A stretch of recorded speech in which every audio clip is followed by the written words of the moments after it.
sant leen gërëm leen rafetlu ànd bi ngeen ànd ak seen chaîne de télévision di ITV di leen gërëm itam ci li ngeen ñuy déglu ci i rajo 90.3 ngeen di ànd ak Mamadou Sy di leen dalal ak jàmm ci seen entretien spécial ñuy dalal tey Major Kandji nekk consultant moomee nekk suñu ganub tey Major Kandji maa ngi lay nuyu.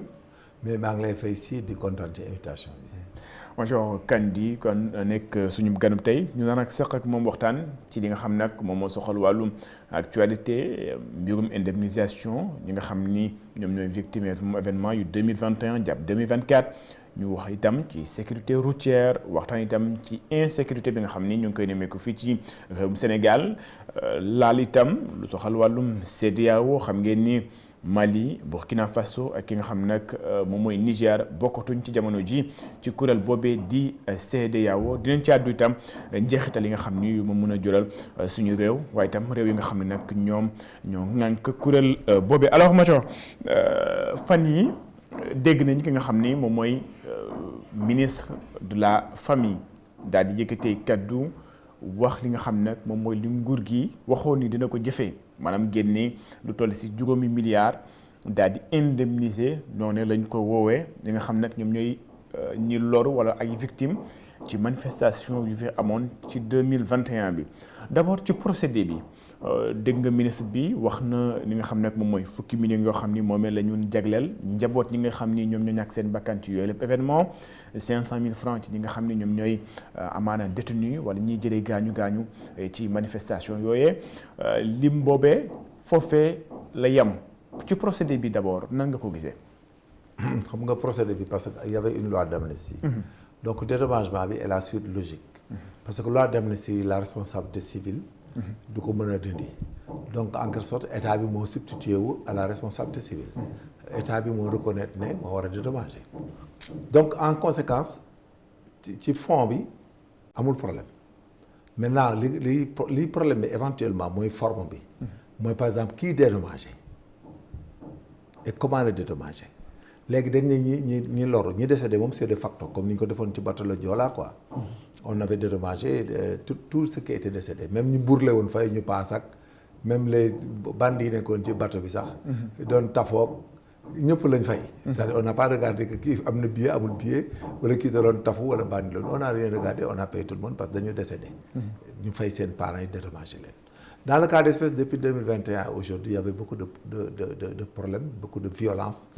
qui émanait des manifestants yoo xam ne ay incendie volontaire destruction biens appartenant à autrui destruction des biens publics vraiment ay appel à l'apologie de la violence il y avait tout parce que c'était la conquête du pouvoir selon une taxonomie bi nga xam ne daf leen propre ñoom mais là où le problème se posera mooy ñi nga xam ne dañ leen jàppoon pour des faits délictuels ou criminels yóbbu leen en prison par exemple ñooñu ci wàllum cocktail molotov. waaw cocktail molotov yeeg violence yeeg incendie bi fële. bus de Yarax ñooñu ñi ko doon def ñoom ñëpp par exemple ils avaient un but politique. ils l'ont atteint je pense qu'ils sont dédommagés parce qu'ils ont atteint le but politique. leur but politique. mais quant à leur donner de l'argent parce que vous avez été téméraire la bravoure d'un fou et vous avez cassé vous avez fait jusqu'à ce qu'on vienne de voir vous avez été pris. il faut vraiment regarder ça et ne pas l'encourager dans un pays comme le Sénégal. parce que la prochaine fois par exemple les gens à part de fait de se tuer mais bu lu jógati léegi nit ñi mën nañ jóg parce que tu te dis que mën naa am dara. damay am dara. après mën naa ci am dara. mën naa ci am poste comme mën naa ci am xaalis. kon jàpp nga ni yaa léegi loolu lu jar a décourager la. par exemple il faut le faire sur le plan politique et interne. c'est-à-dire seen biir parti. seeni poste ak seeni nangam. ñu seet nu ñu leen di lijjantee. mais sur le plan étatique des deniers publics il ne peut pas les recevoir. ñooñu mënuñu recevoir des deniers publics. c'est-à-dire quelqu'un qui a été arrêté pour des faits qui ne sont pas jugés parce qu'il n'y a pas autorité de la chose jugée. ça a été amnistié. ils ne sont pas relaxés ni acquittés. en conséquence dañ ko amnistier pour faire table rase. en conséquence ñooñu mënuñu woon jël xaalis. léegi aussi tu peux pas occulter de l'autre côté parce que les victimes de Yarax Haute ne sont pas de l'APR. ne sont pas politiques. ñooñu dañoo war a dédommager de facto mais sinon sax ñoom dañoo war a demander à ce que l'État les dédommage. parce que dégg nañu parce que dès lors que nga jox ñeneen rek da nga leen di jox. mort d'homme égale mort d'homme. soo ci avancé tuuti aussi sur c'est un état de droit ñu dem ci droit pur et dur Auchan dafa war a demander ñun ñi ñëpp même ñu toj suñu verre kër yeeg vitres yi da ngeen leen war a fay. parce que ça fait partie de ça. parce que mënut a nekk c'est pas à dédommager des militants mais c'est de dédommager des citoyens sénégalais qui sont décédés sur une période dans le temps et dans l'espace ci cadre politique ñoom lañ dédommagé. Donc loolu lu jar a xoolaat la jar a def ndànk la jafe def attention parce que sinon day indiwaat beneen sentiment et puis c'est source de trouble à l'ordre public la. mënoo jël 5 milliards état normal nga jox ko ñoo xam ne da nga naan samay militants la. am na ñuy wax ni dañuy dem ci Cour suprême attaquer. si mën nañu l'arrêté ministériel parce que jàpp nañ ni. c'est un juróomi milliards yi Sénégalais ko bokk waaye nuñ ko. non bu ñu ko defee day am problème. parce que bu ñu ko séddalee boo koy joxe dans ce cas il faut mu am comité. L'arrêté est attaquable. Bien si, c'est un recours à l'excès de pouvoir ou bien c'est un abus même de biens sociaux. Parce que mënoo ko jël jox ko ay nit noonu. L'idée elle est très bonne. C'est clairvoyant. Le président a pensé pour que ñu dédommager ñu loru. Li mu ko waxee c'est clair. Léegi nag bu dee dañuy loru léegi nag pour nga am benn jurisprudence boo xam doo ci am benn problème. mu bañ am distinction. non da ngay boole ñëpp. da ngay négocier ak ñëpp. borom station yeeg borom bitig yeeg yëpp ngay boole. ñu séddale leen ku nekk ñam dem. boo ko defee généraliser ko dootoo am benn problème attaque. mais boo ci dugalee restriction là-bas c'est attaquable et ça va faire mouche. mais l'idée elle est bien parce que maintenant Sénégal léegi kenn amatul droit tudd kenn amul droit tudd gendarme. amatoo droit tudd policier. amoo droit tudd magistrat amatul droit tudd kenn parce que la loi d'amnistie est effective. Il n'y a pas de criminel et il n'y a pas plus de délinquant. Justement, par rapport au... C'est terminé, il n'y a plus à dire quoi que ce soit. Tout le monde est blanc comme neige. Mais justement par rapport aux forces de défense et de sécurité. Ñoom pare nañ ci. Mais ñoom nga xam ni ñoom itam amoon nañu ay blessés. dañ leen di fay. Est-ce que ñoom war nañ leen boole ci dédommagement blessés dañ leen di fay ci dédommagement. dañ leen war a boole ci mën nga ko interpréter que c'est l'agent judiciaire qui les paye en cas de blessure. Mais nous avons l'indemnité de risque. L'indemnité de gestion. même bu ñu fayul. maam ñoom war nañu mën a bokk ci 5 non c'est justifié mën nañu ko justifier que ñoom duñ ñu fay. mën nañu fay à titre gracieux ou bien titre exceptionnel mais même s'ils ne nous payent pas c'est prévu par nos textes que nous avons l'indemnité de risque et que nous avons la suggestion. Donc nous ce que nous faisons on le fait et même si on est blessé on en meurt c'est le règlement intérieur et les statuts qui nous règlent. Mais l'État peut également. Mais l'État peut en donner aux autres.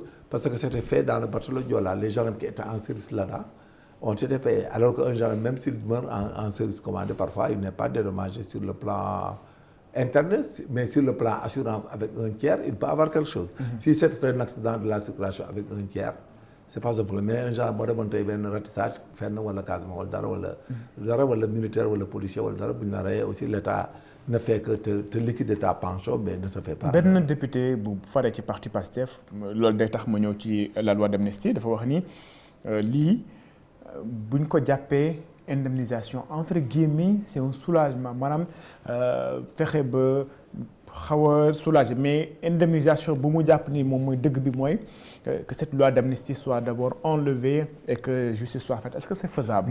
Ce n'est plus possible. Mais le Premier ministre en a fait écho lors de sa déclaration de politique générale. D'ailleurs, dans les semaines à venir, non, il ne peut pas donner notre argent exigé. Il ne peut poursuivre personne. Dès que l'argent est décaissé, la question de dédommagement est préjudiciable à l'action publique. Ça veut dire que l'action publique, elle est éteinte. Elle est éteinte. Il y a extinction de l'action publique. C'est fini. Le civil ne précède pas le pénal. Donc cela veut dire que. On ne peut pas. Ça veut dire que l'État c'est auto-accusé en responsabilité. D'accord. Maintenant, le pénal a été amnistié par l'État. Le civil, l'État a assumé. Madame, vous faites que l'État a gagné un copar. C'est fini. Amatul marche en arrière. Non, tu ne peux pas. Même si tu enlèves l'amnistie, mais dans ce cas, tu ne donnes pas l'argent. Bon, tu amnistie, tu dédommages personne, tout le monde ira en jugement. Et les responsabilités seront définies. Parce que le principe du jugement, moi, c'est la responsabilité et l'imputabilité. Mais tu sais, la loi d'amnistie majeure, les femmes, nous sommes impliquées. C'est un peu sensible. Ils se sont succédés à la tête de la gendarmerie lors des événements de 2021 et de 2023. Est-ce possible également? Non, pas possible. Même s'il n'y avait pas la loi d'amnistie, Madame, c'est deux généraux qui étaient... Non, il n'y a pas de général dans la gendarmerie ni de police.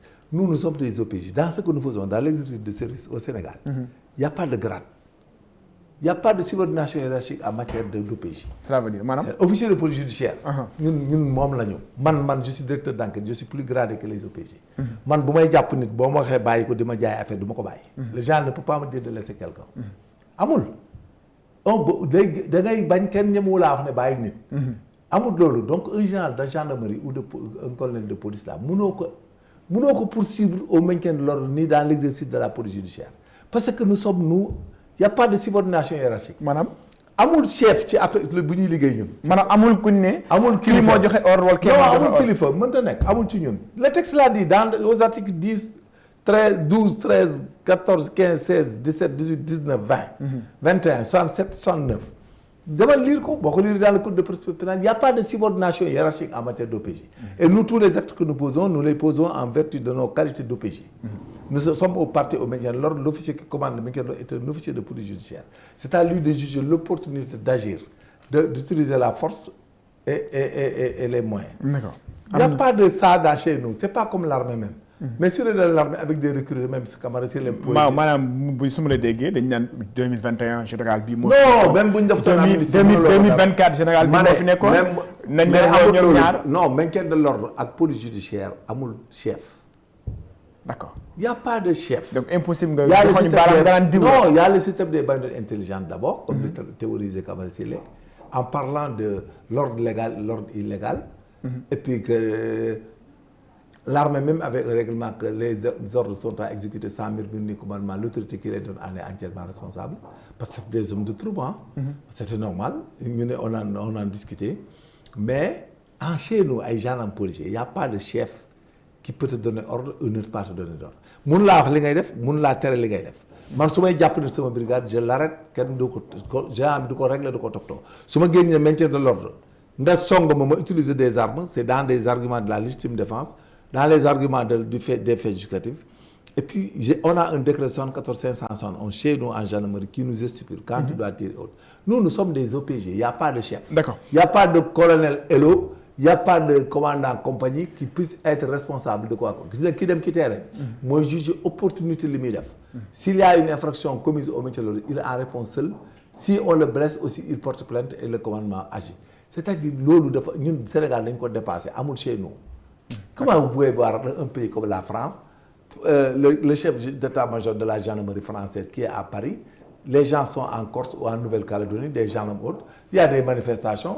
Ça bouge, ils réagissent et vous dites qu'on va aller à Paris attaquer les gens. Non, ça passe plus, ça n'existe plus. Alors Major, ñu wax ci li nga xam ne mooy beneen ponk bu am solo mooy insécurité bu ñu nemmeeku gis nañ fii daanaka démb sax.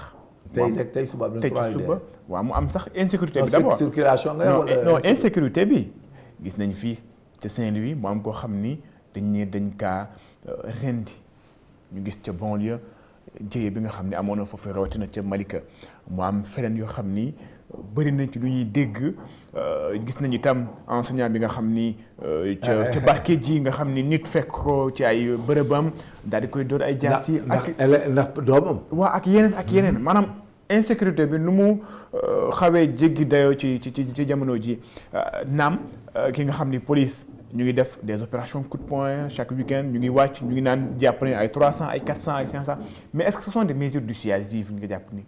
Non, mesures dissuasives c'est relatif dans ce cas d'espèce parce que aussi l'insécurité dans un pays il faut faire de la sociologie. maanaam checkpoint yi nga xam ni. non loolu ñu ko am wala loolu du ko régler la criminalité de rue la criminalité transfrontalière et autres.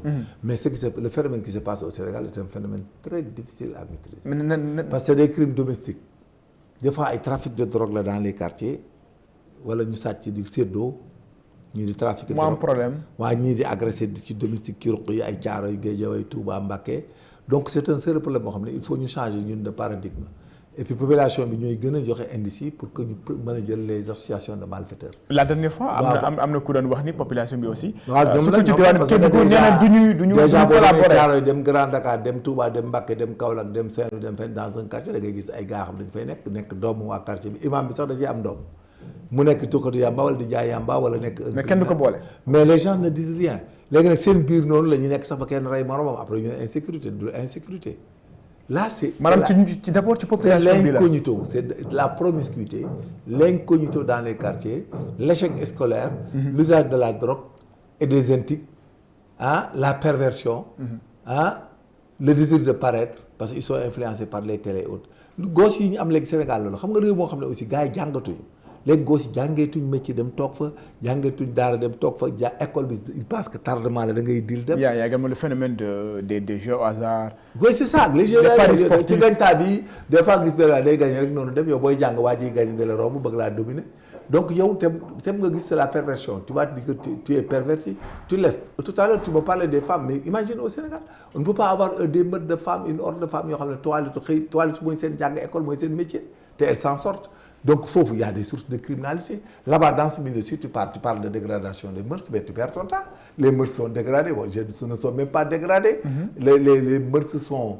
cultivés dans leur dégradation dès le début c'est-à-dire phénomène yi moo am ci réew mi moo tax léegi y a beaucoup de larcins il y a beaucoup de vol de ce qu'on appelle des malversations partout de l'escroquerie de confiance léegi Sénégal amoon looy mën a def ak nit te du labaj am na boo yoo xam ne dañuy xëy le matin di dajale ay kayit di labaj ba ngoon kayit yi mais c'est ça notre problème dans tous les quartiers du Sénégal les criminels logent avec les victimes la pédophilie c'est 4x0 léegi dañuy gis mag moo xam ne day tàmm di rek les xale yu ndaw yi may 14 ans nangam mu piisanteeg ñoom xale yi di làqatu seen parents yi ñëw def leen ay papa parce que yooyu yëpp mooy nit ñi bon ça fait partie des conséquences de la pauvreté les conséquences de comme on disait les pauvres ils sont féconds mais aussi ils sont dispersés ils sont divertis tu n'as plus le temps d'éduquer ton enfant c'est une démission de fait tu n'as plus même le temps de régler ta femme de la regarder la femme elles sont parties les femmes sont dans des tontines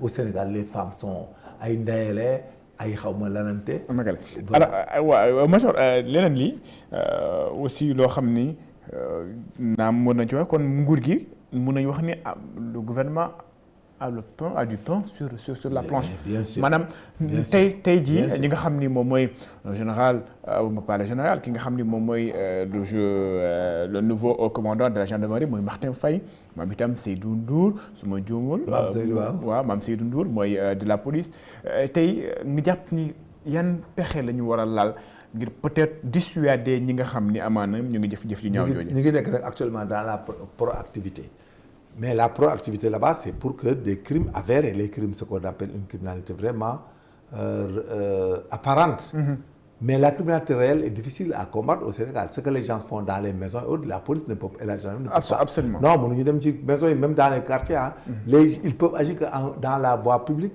sécuriser les gens dans la voie publique les biens et autres mais xam nga les gars qui s'égorgent là gos yi doon rey da ay Thiès ak yooyu mais parfois c'est des associations c'est des règlements de compte tu sais même aux États-Unis les règlements de compte là c'est difficile de les régler tout à fait xam nga dans la pègre là c'est ce qui sont dans la ñu nekk ci pègre bi ak mafia yi mais dañuy reyante ba jeex mais xam nañ ko boo ñëwee boo xoolee nature crime bi rek ci ngay xam ne lii règlement de compte boobu xam nga ni ko waaj benn politicien nee na gars yi bala ñuy am problème ci séddoo bi lay délinquant là bala ñuy am problème ci séddoo bi la ñuy amee problème léegi nag ñun Sénégal dañoo amaat phase boobu am nañ agression yi dans les rues ça c'est réel agression yi dans les rues mooy gosses yi il faut aller chercher ci seen nii fi ñu dëkk association de malfaiteurs lañ da ngay fexe ba def ce qu'on appelle le renseignement criminel pour nga fexe ba xam fan lañ ko def donc là-bas c'est des montées en puissance de la sûreté urbaine mais maintenant on a fait des rafales pour c'est dissuasif et puis et entre dans la proactivité les gens sont déployés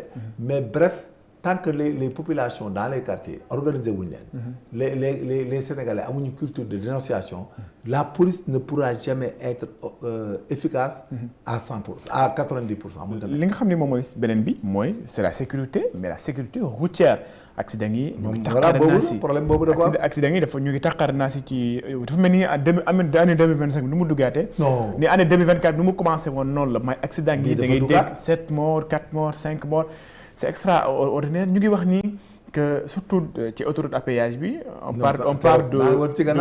on parle de vidéo verbalisateur la ñu bëgg a teg maanaam fexe ba contrôler que ce soit la vitesse wala excès de vitesse bi ci jamono ji itam man damay bëgg a wax ni est-ce que quelle est la responsabilité des forces de défense et de sécurité surtout ñi nga xam ni léeg-léeg oto yi ci ñoom lay njëkk a romb mu am contrôle boo xam ne dina ko am est-ce que foofu aussi amul tuuti càgganteef. xam nga oto yi ñun dañuy dem ay postes de surveillance. maanaam bu dee contrôle bi dafa yem. permis assurance non dañuy def contrôle di contrôler vitesse yeeg yëpp mais yooyu pour nga contrôler ko. ci autoroute bi à péage yi da ngay normer oto bi bu ñëwee ci péage bi bu ñëwee ci benn gare de paiement. day payer gendarme yi normer ko xool ne son aspect extérieur dafa xaw a am anomalie tuuti mu normer ko. nga vérifier am na kayit yëpp le surcharge amul dara amul. mais da nga koy bàyyi mu dem mais dans l'autoroute vous savez la limitation de vitesse dans l'autoroute n'est pas limitée. c'est 110 l'autoroute yi loolu la autoroute c'est pour aller à grande vitesse dem. génn maintenant quand parce que y a pas d'agglomération dans les autoroutes. autoroute amul agglomération. amul passage d'animaux amul dara donc là-bas tu peux circuler sa oto bu gaawee da ngay dem sa yoon. maintenant ce qu'on t'interdit c'est de dépasser la vitesse limite. non c'est de dépasser en troisième position. parce que les autoroutes dañ koy defar ba nga xam ne du am ay sommet de côte. tout à fait bu dee ci route nationale yi day am ay sommet de côte ay virages ay yooyu mais autoroute bu ñu koy defar c'est normé ISO. on évite les virages on évite des sommets de côte dans les autoroutes. parce que autoroute loolu la quoi bu ñu koy def dañ koy normé dañuy raser terre bi déblayer ko remblayer ba am niveau normal. donc là-bas le gars est obligé de circuler à grande vitesse. maintenant les gens et les policiers surtout les gens qui sont dans l'autoroute ñoom pneumatique la ñuy xool dès le début ne baax na xool say lumière mu tàkk bu dee guddi bu dee vérifier na la am nga frein nga dem maintenant nag l'inobservation des règles de circulation. L'insomnie. ak ay l'inobservation et tout ça loolu problème la keroog oto bi ñu toppoon moo rey 11 personnes yu parcelles yi man maa ngi woon ci gannaaw mais waa ji dafa daw gumba il a trouvé car ñaga jaay da koo fekk ci bande de sécurité bi waa ji taal ay feu mu dugg ko. maanaam ci moom dafa bàyyi yoonam. waaw dafa nalaw. fekk ci non dafa nalaw daw à droite. mais oto bi day déporté wu il n'a pas su dafa daw à droite dafa daw complètement à droite dugg oto bi. mais major ci li nga xam ni moom mooy wàllum liggéeyu force de défense et sécurité wax nga ko contrôle bi et cetera mais tamit ndax waruñu leen yokk jumtukaay. non yokk nañu leen maanaam ñu yokk maanaam nga nit ki nga mën a am je sais pas quelqu'un boo xam ne mën na xool nit ki mu xam ni kii il n'est pas en état de. non mënoo ko xam kuy nalaw l'insomnie est momentanée et instantanée lu ñu mën a xam ku màndi wala qui a des problèmes de vision wala yooyu nga gis ko muy ñëw nga xam ne xam nga les gens ne peuvent pas être à chaque mètre non ils sont ay. boo génnee day am Sindia am Mbour am Ngeexoox am.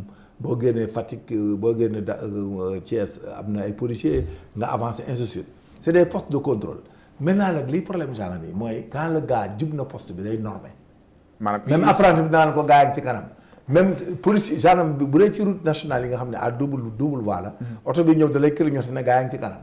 nga leen di moytu mais bu gaa yi rombee des fois sax dañ koy jox seen i apprenti. oto bi rey na les personnes là sur l'autoroute dans l'autoroute là l'autre jour. waaye ki ko doon dawal Ziguinchor la jógee oto ñëw dañuy siiru waaye Ziguinchor la jëlee oto ñëw Touba dawalal waa ji ci gannaaw la nekk moom ay tànk ba dagg dégg naa. waa ji dee na donc ñun suñu problème en matière de circulation en ce qui concerne les accidents de circulation c'est le comportement humain. les routes elles sont bonnes elles sont matérialisées mais ñun ñooy foyee suñu xel yi chauffeurs yi dañuy fokkat ils ne sont pas formés les chauffeurs de transport en commun ne sont pas formés ne sont pas encadrés. ils n'ont pas la conscience même de leur métier loolu seen problème xam nga xaalis bi ni ñu koy wutee aussi d'accord dañu am problème xaalis. parce que mais donc loolu day remettre en cause mooy. obtention permis. mais amul du obtention bi comportement waa ji après mooy problème parce que borom oto yi gis nga sa oto nii boo ko joxee benn chauffeur rek Mbacké ak Touba moo war la verser 25 000 wala 30 000 da ciy jéem a am 100 000 moom ci boppam. du nalaw day xëy le matin ñëw Dakar egg si 8 heures. dellu Mbacké egg Mbacké 10 heures 11 heures soo dosaloo midi day jëlaat oto bi 14 heures ñëwaat fii delluwaat am 3 fois 25 000 jox la sa 25 000 c'est comme ça qu'ils fonctionnent ces chauffeurs là autochtones là du Sénégal. Le grand danger de la circulation routière c'est le comportement des chauffeurs. Sénégal en tant que pays tiers-monde nous avons mis autant de policiers et de gendarmes. Les policiers déjà ils sont en zone urbaine là-bas il peut pas y avoir d'accident et d'excès de vitesse. Policiers ils sont en ville. donc Dakar lañ nekk. ñoom mënuñu am problème de circulation ak responsabilité parce que ay problème mu contrôle la dépassé nga fii da ngaa woote téléphone le problème qui se pose c'est la brousse là où se trouvent les gendarmes. Et là-bas les gendarmes ne peuvent pas parchemer il peut pas faire un parchemin occupant ligne yëpp maintenant ñoom ku romb ci ñoom dañ lay normer. mais le problème la comportement waa ji mooy rey boppam. day dem di doubler en troisième position ci mbedd Touba Mbour Dakar wala Kaolack Fatick mbedd boobu mënoo fi def troisième position. les camions maliens là ils serrent jamais à droite les Maliens qui sont au Sénégal là ils ne serrent jamais à droite bu ñuy dajeeg yow duñ serrer à droite boo leen jiitoo leen doubler duñ la may loolu aussi c'est un phénomène à régler. tout à fait alors Cheikhna Major ñu wax ci li nga xam ni moom moo soxal wàllum CEDEAO ñu ngi may wax ni waxtu bi ñu am li ñu desee bëreetul CEDEAO Mali Burkina Faso Niger bokkutuñ ci boobu lépp kuréel le 29 janvier su ma juumul. dañu génn définitivement. ñu ne dañuy teg benn plan d'abord boo xam ni day tax ci jamono ji mu mën a wéy ak li nga xam ne moom mooy marchandise yi ak lu ni mel. en attendant maintenant man lu may jaaxal mooy la question sécuritaire ci jamono ji bokkatuñu espace. léegi CEDEAO naka la war a def. non vous savez ba defarawaat. le Niger le Mali et le Burkina Faso c'est des aventuriers. il faut da ngay nangu ne ay aventuriers lañ. parce que la CEDEAO le but de la CEDEAO c'était la libre circulation des personnes ak bien loolu la woon. libre commerce la woon libre circulation pour booster l'économie. mais l'Alliance des États ils ont créé des conditions similaires à la CEDEAO pour dire que dañuy bàyyi ñi nekk CEDEAO. il faut les laisser partir. ñoom ça dépend que d'eux. Vous savez ces trois pays là n'ont pas accès à la mer. Non, absolument. Si la CEDEAO veut les faire, ils payent cher. C'est ce que Trump est en train de faire. Ah, mais est-ce que la CEDEAO non, ça dépend. La CEDEAO pour des questions humanitaires ne peut pas. Est-ce que dina dem ba foofu. non wala di laaj visa. non pas pour question humanitaire.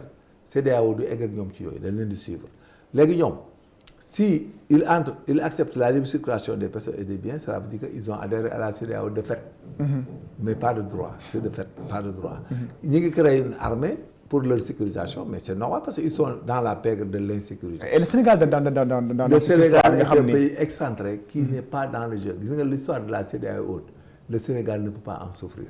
Le Sénégal, son import et son export, ça passe par la mer et les avions. Surtout par la mer. Nous sommes ouverts vers les Amériques. Non, man ci wàllum question de sécurité. non amul problème de sécurité. maanaam ñetti réew yëpp waaw ñetti réew yëpp dafa am problème boo xam ne moom la ñu am. Nous ne pouvons pas avoir de problème d'insécurité avec eux. Parce que nous, en bas, nous sommes tamponnés par la Guinée-Bissau. Et la Guinée-Bissau, il y a l'océan Atlantique derrière. C'est carré. Nous avons, mais il y a le Mali qui est juste non, derrière. nous sommes bien maillés. Le Mali, le tampon avec le Mali ne nous inquiète pas. Nous sommes sauvés par l'océan Atlantique, aussi par la Mauritanie et le fleuve Sénégal. Seul le Mali a des frontières terrestres vers la Guinée. Direct. Non, et que ces frontières ont été très éloignées des intérêts stratégiques du pays. Absolument, parce qu'il faudra passer par... intérêts par Kidira, voilà, et puis nous avons une implantation déjà militaire que nous avons héritée depuis l'indépendance. Personne ne peut nous inquiéter dans ces histoires d'insécurité, de salafisme, de terrorisme, d'islamisme et autres qu'on parle.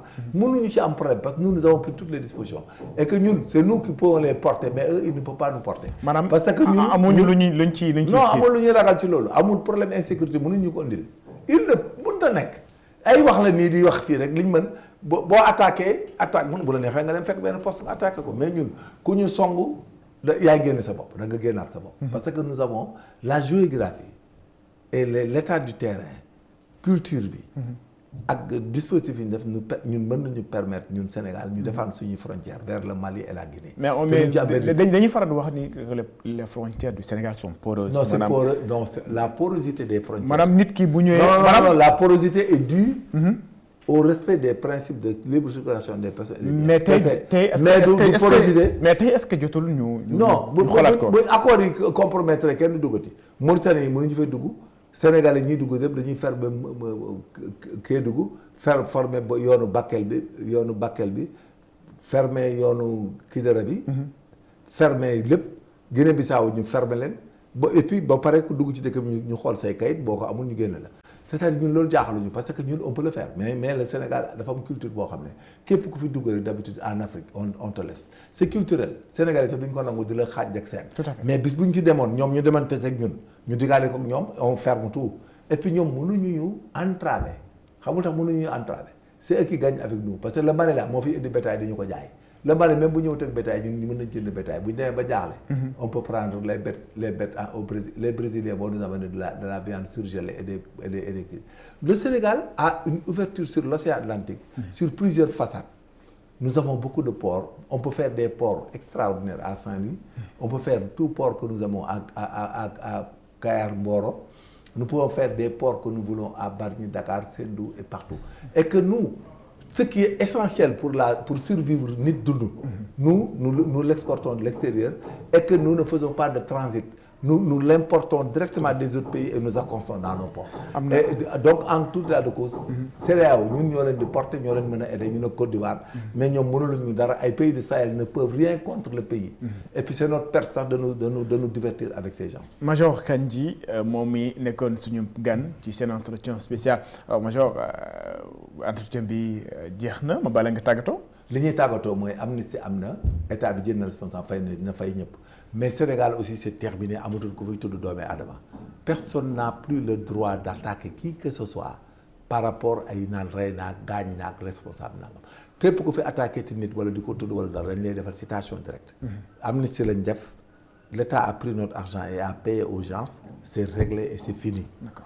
Donc il y a la clairvoyance du président de la République qui a accepté et qui a dit pour qu'il y ait la paix vraiment nañ dem ci yeneen étape économique et de développement mais dafi tudd nit wala di incriminer nit y a personne qui est responsable fii ce qui s'était passé là su doon ci dañ ko jaar ci yoon rek beaucoup de personnes vont en souffrir amnistie bi sauvé nañu bari donc ñoom la sauvé homme de tenue sauvé bu leen parce que li ñu defoon c'était dans la légalité dans le temps et dans l'espace et que état bi jël na responsable jël suñu 5 milliards de dédommage na dédommagé ñëpp et puis dafa wax ji yem ku fi tuddati nit nag yaa ko tooñ da lay defal citation. Major Kandji sant ko gërëm ko sant leen itam gërëm leen seen entretien spécial jeex na di leen jox dig daje beneen numéro ak beneen gan jaa ngeen jëf.